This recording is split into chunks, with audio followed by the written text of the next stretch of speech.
कौन पूछने वाला है भगवान की कृपा से पहले। तो प्रश्न नंबर 1 भागवत सुनने का अधिकारी कौन, प्रश्न नंबर 2 भागवत सुनने से क्या प्राप्त होगा। तो निवेदन कर दिया, वेद्यम वास्तव मत्र वस्तु शिवदम तापत्रयोन्मूलनम। अत्र वास्तव वस्तु वेद्यम, इससे वास्तविक वस्तु की जानकारी हो जाएगी। जीव क्या है, वास्तवो जीवा, वास्तवं जगत, वास्तवी माया, माया क्या है, माया से पार होने के उपाय क्या हैं, और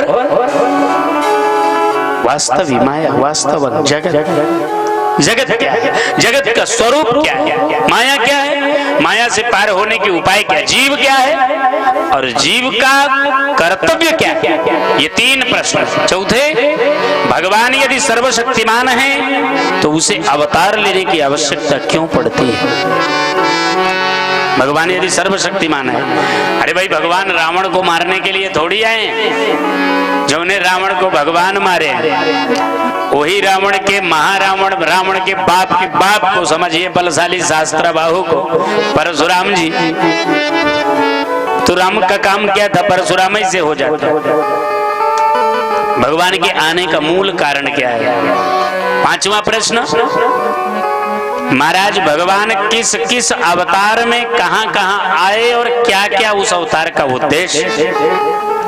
6वां, 84 लाख योनियों में सर्वश्रेष्ठ योनि मनुष्य मात्र है, इस मनुष्य मात्र की योनि का उद्देश्य क्या है। और 7वां, जो सर्वश्रेष्ठ प्रश्न है, 7वां, इस मरणासन्न शरीरधारी का मूल संग्रह क्या है। मूल संग्रह इसको किसका करना चाहिए, इसे किसका संग्रह करना चाहिए, यह पूछा।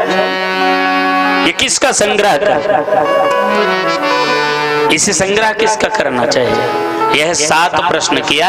इन्हीं 7 प्रश्न का 7 दिन में समीचीन उत्तर ही भागवत है। अब तीसरी लाइन पर चलते हैं। महाराज महात्मा में पूछा गया, भागवत सबसे पहले कौन सुना, किसने सुनाया, किसको सुनाया, कहाँ सुनाया।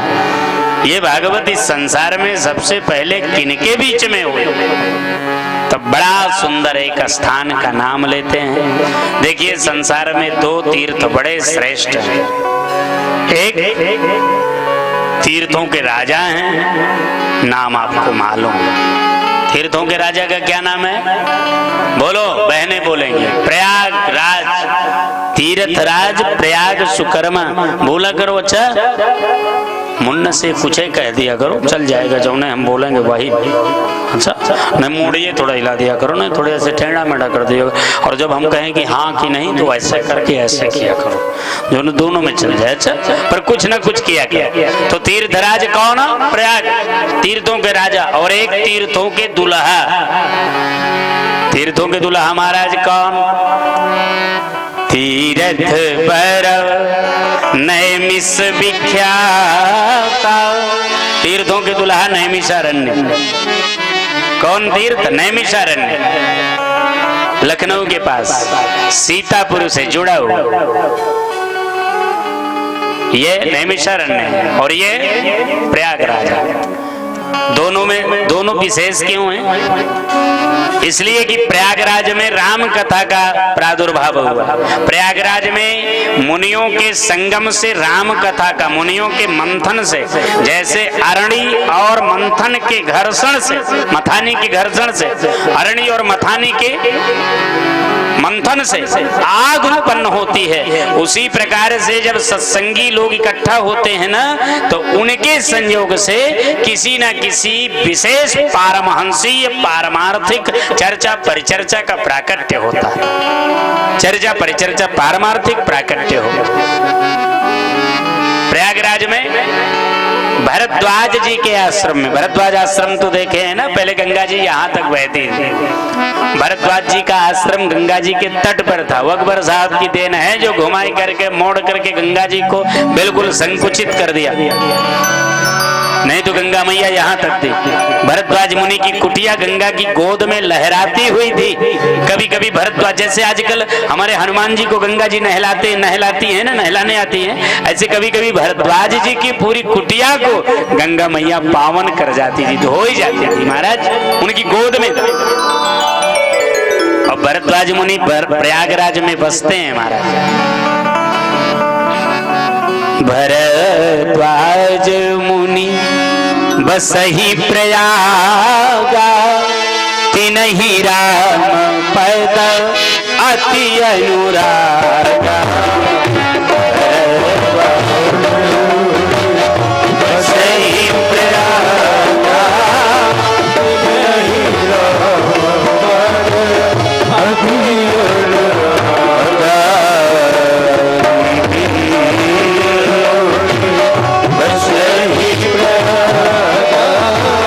तिनहि राम पद अति अनुरागा।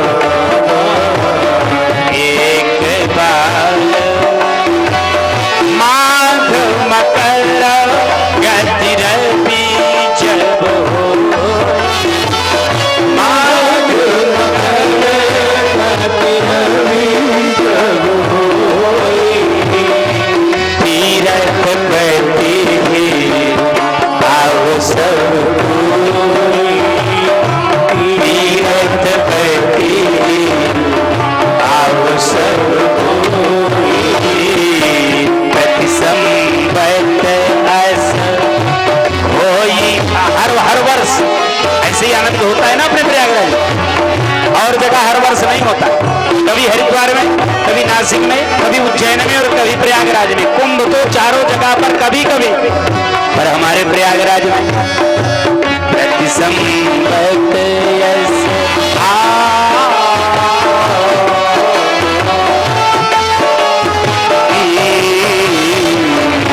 प्रति संपत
महाराज राम कथा के अर्थ कहने के लिए दयापूर्वक कहिए यह निवेदन जागबलिक जी से भरद्वाज जी ने प्रयागराज में किया।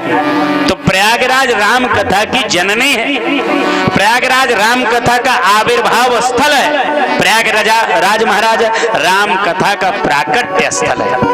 प्रयागराज तीर्थों का राजा इसलिए कि वहां राम कथा जन्मी है संतों के संग में, और नैमिषारण्य तीर्थों का दुल्हा इसलिए कि वहां भागवत जन्मी है। तो राम कथा तो भरद्वाज और जागबलिक के पवित्र संयोग में जन्मी, पवित्र भावना में जन्मी, भावना में जन्म लेती है। जैसे आज जो कथा हो रही ना, ये आदरणीय ओम प्रकाश और विजय कुमार उपाध्याय जी की भावना में जन्मी हुई कथा है। बिना भावना के भगवान नहीं आते हैं, ध्यान रखिए। और सुखदेव स्वामी ने कहा था कि परीक्षित जी ने कि क्या भागवत से हमको भगवान मिल जाएंगे, क्या भागवत से हमें भगवान मिल जाएंगे। जानते हो सुखदेव स्वामी बड़े विशिष्ट ब्राह्मण थे, बड़े विशिष्ट आचार्य थे, बड़े व्यास नंदन थे, भगवान श्री कृष्ण के साक्षात स्वरूप थे। तभी व्यास भगवान ने निवेदन कर दिया, परीक्षित जी ने कहा आपने हमें तो कथा सुना दिया, क्या आने वाले लोगों को भी कथा का यही फल प्राप्त होगा? जब ओम प्रकाश उपाध्याय जी सुनेंगे तब भी परीक्षित वाला फल प्राप्त होगा? प्रश्न है ना। क्या आने वाले समय में जब ओम प्रकाश उपाध्याय जी कथा सुनेंगे तो क्या उन्हें भी यही फल प्राप्त होगा जो आज परीक्षित को हो रहा है? परीक्षित ने पूछा था सुखदेव जी से अंतिम दिन विपिन जी सप्ताह में विदाई के समय कि क्या उन्हें ये फल प्राप्त होगा? जानते हो क्या कहा था सुखदेव जी? परीक्षित प्रश्न बहुत मार्मिक है आपका, सामान्य प्रश्न नहीं है। और कुछ ना कह करके, और कुछ ना कुछ, तो आपका भाव क्या बात है, कोई पूछ नहीं है। ये कथा आपके लिए तो कही ही नहीं जा रही है, पर आप मुख्य यजमान हैं तो माध्यम तो आप ही होंगे। और कुछ श्रोता के पास हो ना हो, सामान कितना बड़ा ले आया ये मतलब नहीं रखता, थाली कितनी वजन ले आया ये व्यास भगवान को इससे मतलब नहीं रखना चाहिए, कौन सा घगरा ले आया, कौन सा कलश ले आया, कई रुपया चढ़ा रहा है, ये जो व्यास देखेगा ना वो कथा थोड़ी कहेगा, वो यही अंदाजता रहेगा कि हमको 7 दिन में मिलेगा क्या। इसको देखने वाला कभी कथा वाचन नहीं कर पाएगा, ये ध्यान रखिए। कथा वाचन वो करेगा जो सीधे भगवान, खाली समय में भगवान को भजेगा, कभी हंसी मजाक करेगा, चकाचक मौज करेगा, और जब कथा का समय होगा तो अपने समय पे आके निर्मल मन से कथा वाचन करेगा।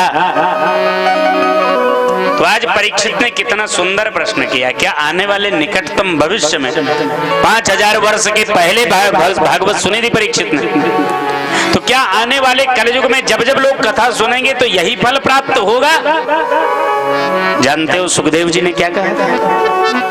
ओम प्रकाश जी मास्टर साहब, आचार्य माम भी जानिए, आपके घर के तो बच्चे क्या कहना महाराज, कौशल किशोर जी का, सुधांशु जी का, शरद जी का, अनुज जी का, अनुराग, आशीष, अमित, आलोक, अभय, रितेश बाबू का, छोटा से छोटा बच्चा, और एक नया सा बच्चा आ गया, नया मेहमान पार्थ, जय हो। तो आज ये कह रहे थे कि हमें लगता है पार्थ का इंतजार हो रहा था। बोले पार्थ ही तो कृष्ण से उपदेश करवाने के लिए श्रेष्ठ पात्र है ना। जब तक जीवन में पार्थ नहीं आएगा, चाहे वो नाम का पार्थ हो, चाहे भाव का पार्थ हो, चाहे भावना का पार्थ हो, जब तक जीवन में पार्थ माने अर्जुन कहते हैं शिष्य थे हम, आपके हम शिष्य हैं। और जब अर्जुन ने शिष्यता, पार्थ ने शिष्टता ग्रहण किया, तब भगवान श्री कृष्ण विराट स्वरूप में गीता का उपदेश किया था। बंधुओं एवं बहनों, जिसके जीवन में पार्थ नहीं आएगा उसके जीवन में भागवत नहीं आने वाली है। ये तो पार्थ का इंतजार हो ही रहा, पार्थ आ जाए तब भागवत हो। इसीलिए रितेश जी तक नाम हमने एक क्रम से ले लिया, पर पार्थ को स्पेशली अलग कर दिया कि उनके आने के कारण ये कथा हो रही है महाराज। ये पार्थस के ही भाव से, पार्थ के ही पवित्र अनुग्रह ही माने जाए ये भागवत हो रही। आगे बढ़े, क्या परीक्षित को जो लाभ हो रहा है भागवत से, यही लाभ, यही संतोष, यही भावना जब टाणा में ओम प्रकाश उपाध्याय जी कभी समय आने पर कथा सुनेंगे, परीक्षित ने पूछा, तो क्या उन्हें भी मिलेगा? या जब चंचल जी के यहाँ कथा हुई रही होगी तब उन्हें मिला होगा? चैलेंज है ना ये, कि क्या आपको भी वही लाभ मिला जो उनको मिला रहा होगा? मिलेगा या नहीं मिलेगा? बड़ा सुंदर उत्तर दिए एक लाइन में, आचार्य मान भी जानिए आप। यदि ओम प्रकाश भागवत के कथावाचक आचार्य को मुझे ही समझेंगे, भगवान नारायण ही समझ करके कथा सुनेंगे, तो परीक्षित जो भाव तुम्हें प्राप्त हुआ है वही ओम प्रकाश जी को भी प्राप्त होगा। ये उनके ऊपर निर्भर करता है, वो व्यास के ऊपर निर्भर नहीं करता है। इसलिए आचार्य माम बीजानीयात। तो आज उस आचार्य भगवान के सानिध्य में अब भागवत की जन्मस्थली पर चल रहे हैं। राम कथा की जन्मस्थली प्रयागराज और भागवत की जन्मस्थली कौन? नैमिषारण्य। तो याद रखिएगा भागवत कहाँ जन्म लई? नैमिषारण्य में। और नैमिषारण्य कौन सी जगह है? जहां भगवान अति शीघ्र फल देते हैं। भागवत महाराज प्रयागराज और नैमिषारण्य में अंतर क्या है? प्रयागराज में 1 महीने के लिए जाते हैं तो वो क्या कहते हैं उसको? कल्पवास। कल्पवास मतलब समझ रहे हैं ना? 4,32,000 वर्ष कलयुग की अवस्था है, 8,64,000 वर्ष द्वापर की अवस्था थी, 12,36,000 वर्ष त्रेता की अवस्था है, और 17,46,000 वर्ष का कलयुग होता है, अरे सतयुग होता है। राम राम। ये 4 युग की परिमाण है, चारों युग का। और इसी तरीके 71 बार चारों युग बीतते हैं तो एक मनु का राज्य खत्म होता है। 71 बार चारों युग बीतेंगे तो एक मनु। आज का प्रसंग बहुत कठिन होता है, अच्छा इसको सुनना और समझना, बिल्कुल हमारी ओर देखना तभी समझ में आएगा। 71 बार चार, ये चैलेंज है भागवत सुनना। अच्छा, सुनाने से ज्यादा चैलेंज सुनने वाले का है, नहीं तो आप सो जाओगे, आप ऊब जाओगे। क्योंकि भागवत ऐसा पारमहंसीय ग्रंथ है, परमहंसियों की संगीता है। अच्छा, ये कोई खेल तमाशा का विषय नहीं, इसलिए मौन होकर के बिल्कुल इधर देखिए। वैसे भी हमारा स्वभाव बड़ा जरतुहा है, तो जानते ही हैं आप लोग। नहीं जानते? अच्छा नहीं जानते तो अब जान लीजिए। अगर आपने हमको छोड़ के किसी और को देखा तो हमारे घोड़े के लागत है मूड़े बुझा था। हाँ, इसलिए बिल्कुल इधर देखते रहिएगा। तो आइए, 4,32,000 वर्ष कलयुग की अवस्था, अशोक कुमार जी, 8,64,000 वर्ष द्वापर की, 12,36,000 वर्ष त्रेता की, 17,46,000 वर्ष राजकुमार जी कलयुग महाराज सतयुग की। ये 4 युग की अवस्था है। इसी प्रकार से 71 बार इतने उम्र के चारों युग बीतते हैं तो एक मनु का राज्य होता है और 14 मनु राज्य करते हैं। 14 मनु 71 बार चारों युगों का भोग करेंगे तो एक कल्प होगा। ध्यान रखिए, इतने दिन तक किसी अन्य स्थान पर तपस्या किया जाए और माघ के महीने में 1 महीने तपस्या किया जाए, प्रयागराज में रह करके दोनों बराबर होते हैं, इसलिए उसे कल्पवास कहा जाता है। वो 1 महीना ही एक कल्प के बराबर तपस्या का फल देने वाला। ये तो प्रयागराज की महत्ता रही। और नैमिषारण्य की, जो काम प्रयागराज में हो ओम प्रकाश जी 1 महीने में होता है, वही काम नैमिषारण्य में पलक झपकाने भर में हो जाता है। निमिष जो उनका वहीं 1 महीना में होता है, वो काम वहां। जब घनघोर कलयुग आया तो जानते हो क्या दशा हुई समाज की, राष्ट्र की? बड़ी विचित्र स्थिति हो गई। घनघोर कलयुग के आते ही व्यवस्था बहुत बिगड़ गई। कैसी हो गई? इहि घोरे कलौ प्राप्ते जीवस्य सुरतांगतः। जीव प्रायः आसुरी प्रवृत्ति को प्राप्त हो गया। कैसी? आसुरी प्रवृत्ति। आसुरी माने महाराज द्वापर में 1000 वर्ष से कम अवस्था का कोई नहीं होता था, और जैसे ही कलयुग आया अवस्था कितनी हो गई? 100। अवस्था 10 गुना कम हो गई और आसक्ति 10 गुना बढ़ गई। जौन काम वो 1000 वर्ष में नहीं चाहते थे, वो काम ही 20-30 साल में कर डालते हैं कलयुग वाले। ध्यान रखिए। तो अवस्था 10 गुना कम पंकज जी, और आसक्ति 10 गुना अधिक। ऋषियों ने विचार किया कि संसार का कल्याण कैसे होगा। एकदा सत्रे शरभा समेता परमर्षय ब्रह्म ऋषीणाम देवाख्यम। देवता ब्राह्मण ऋषि मनीषी सब भगवान की पुकार किए, प्रभु गोविंदम शरणम ययो, हे गोविंद, हे सरकार कृपा करो। भगवान बोले क्या बात है? बोले कलयुग में तो आप किसी को मिलोगे ही नहीं, इसलिए कि किसी ने 10,000 वर्ष तपस्या किया, किसी ने 60,000 वर्ष तपस्या किया, किसी ने 1 लाख वर्ष किया, किसी ने 10 लाख वर्ष किया, तब आप मिले। और कलयुग में तो कोई भी व्यक्ति 100 वर्ष से ज्यादा का होगा ही नहीं। तो लड़का जी आवेगा कि तपस्या करेगा महाराज? बोलो। अरे 75 साल तक तो 3 आश्रम तक तो घर में ही रहेगा, और 75 के बाद जिएगा कि नहीं जिएगा यह पता नहीं है। तो ये लड़का जी आवेगा कि अपन महाराज आपकी तपस्या करेगा? कैसे कल्याण होगा?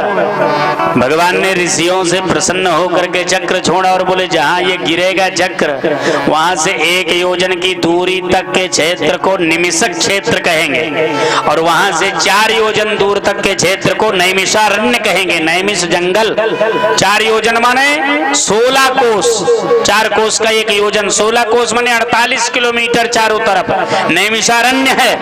और 1 योजन माने 4 कोस माने 12 किलोमीटर निमिषक क्षेत्र है। तो महाराज वहां क्या होगा? बोले एक बार पलक झपकने के बराबर भी यदि वहां किसी ने रह करके मेरा चिंतन कर लिया, तो अन्य युगों में जो करोड़ों वर्ष तक तपस्या करने का पुण्य प्राप्त होता था, कल्प तक तपस्या का, वो वहां केवल नहीं आंख बंद करके भगवान का ध्यान करने से ही प्राप्त हो जाएगा। और आज उसी नैमिषारण्य में भागवत होने चल रही है महाराज। 2 बार भगवान ठाकुर जी का नाम, फिर जय श्री राम जी की इच्छा होगी। राधे राधे गोविंदा, राधे राधे गोविंदा।